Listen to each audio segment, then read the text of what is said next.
Welcome to the Real CP Show. I'm your host, CP. In today's topic, this good Samaritan Anglo guy in this situation gets beat down by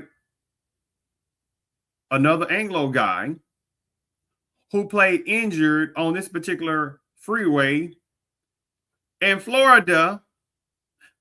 Again and again, another white on white criminality.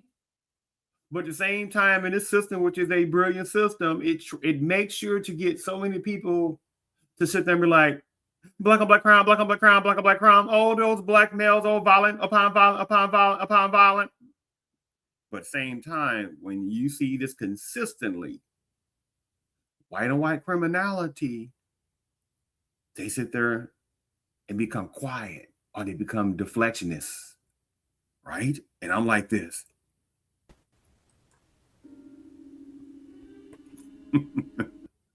Because I'm like, remove those little silly tactics from thou silly, stupid eyes, right? On that situation. See, the thing about it, this system knows that there's not enough Black Americans by the millions, with few exceptions, that understand the games that are being played. What do you mean by that? This is what the system does every day toward millions of Black Americans, with few exceptions, especially on these kind of topics right here.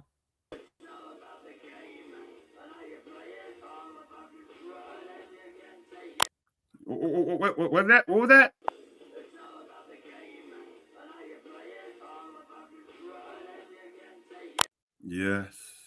Yes, about how to play the game. And there's different levels of games, right? On this situation. But in this scenario, like this image. But we keep the game going of saying it's black males that are violent. Giggle. That's what they doing every day. And they know it's not enough black males that are tired of this one-sided treachery type of switchery tactic. They know it's not enough.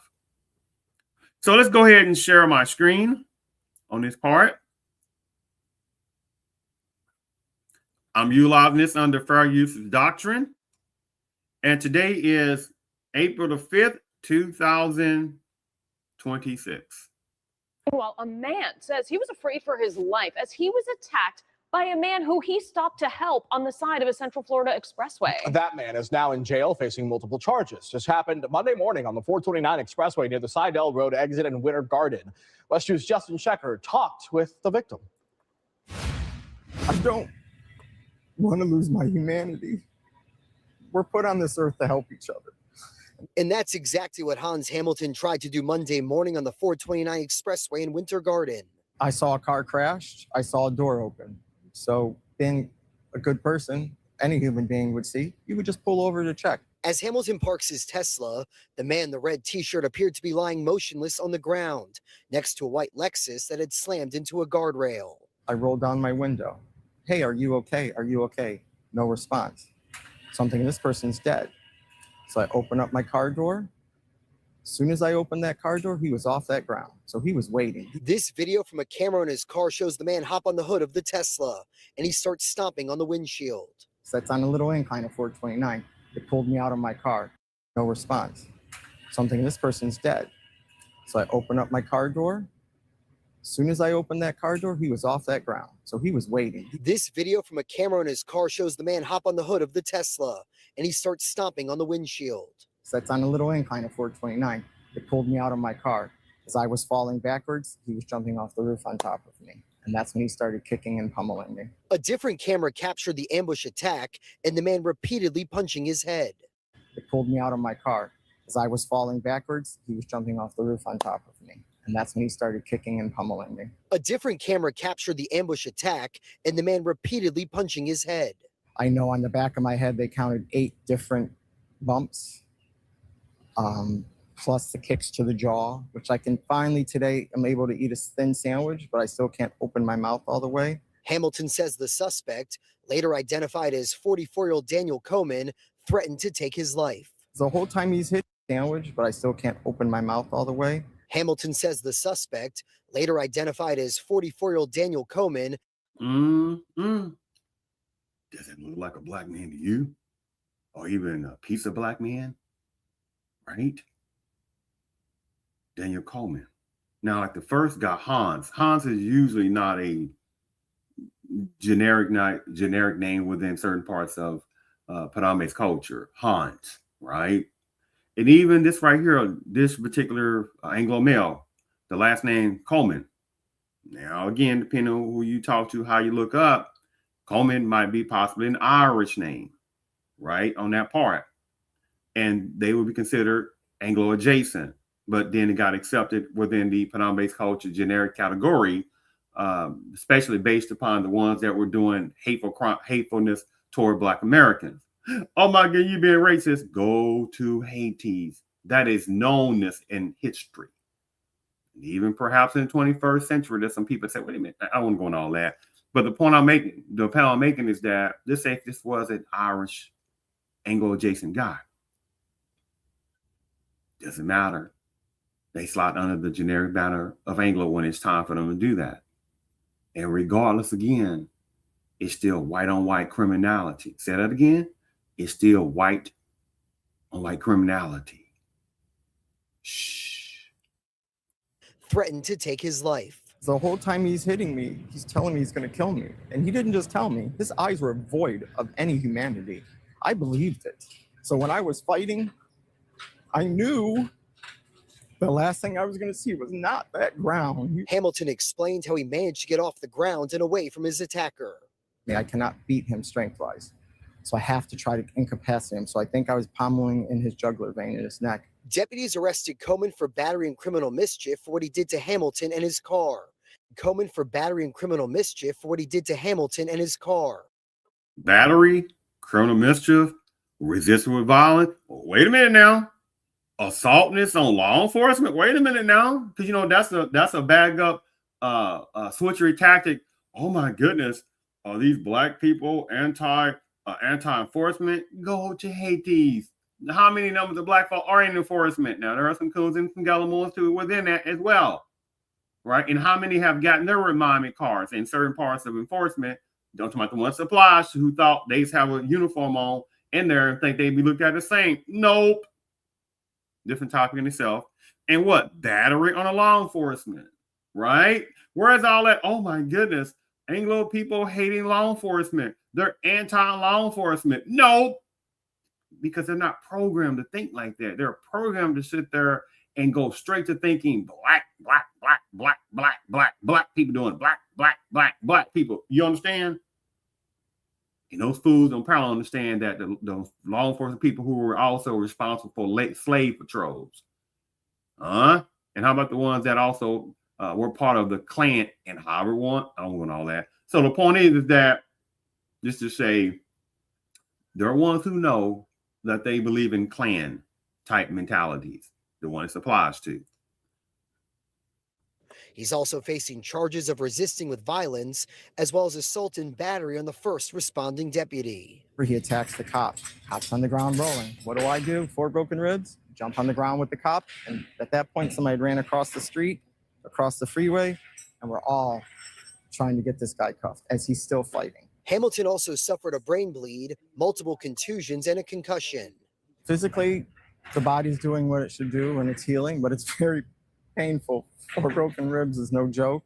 Mentally, it's a little more difficult. He says he's grateful for the kindness of strangers who are making donations on his GoFundMe page. Whoop. I can't go past that fast. You heard what he said.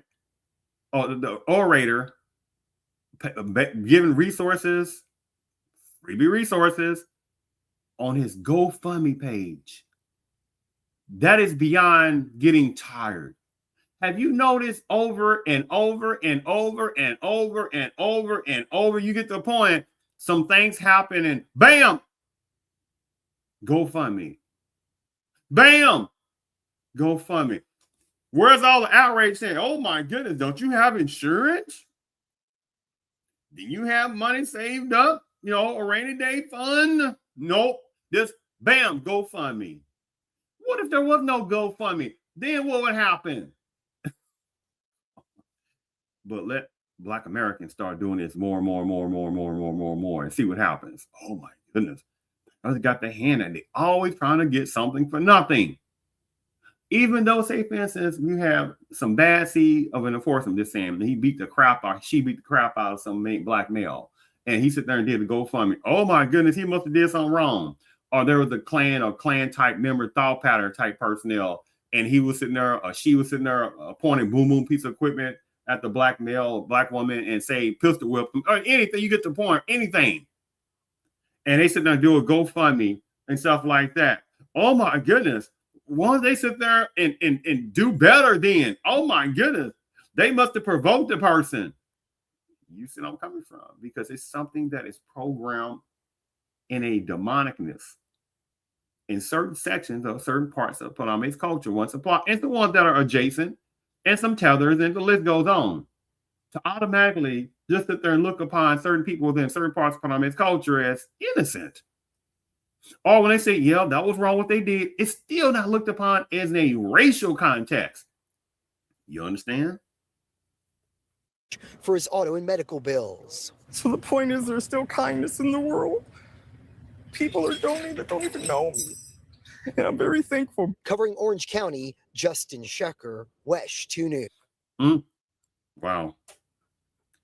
So I'm just saying to you that it is the insultingness of how there's just consistently hypocrisiness, extreme hypocrisiness of that when the consistently black on black crime, black on black crime, black on black crime, black on black crime, nonsensical switchery showcasing, but at the same time, when you start talking about what about white on white crime, white on white crime, white on white crime, which is the epidemic epitome-ness of progenitorialness, past and present, and the future, right? People start getting deflectionist and start being quiet, right?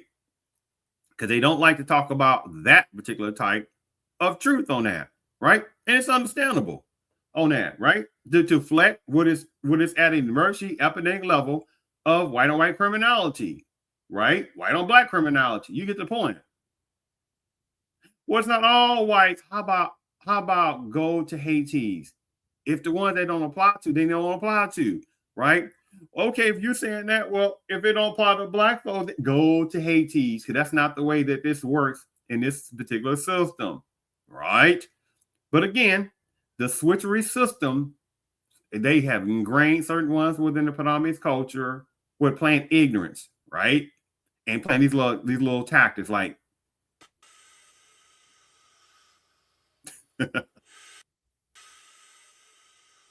what? Yes. They pose little tactics on that, right?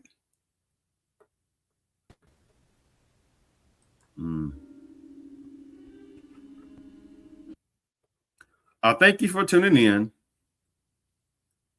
to the Real CP Show.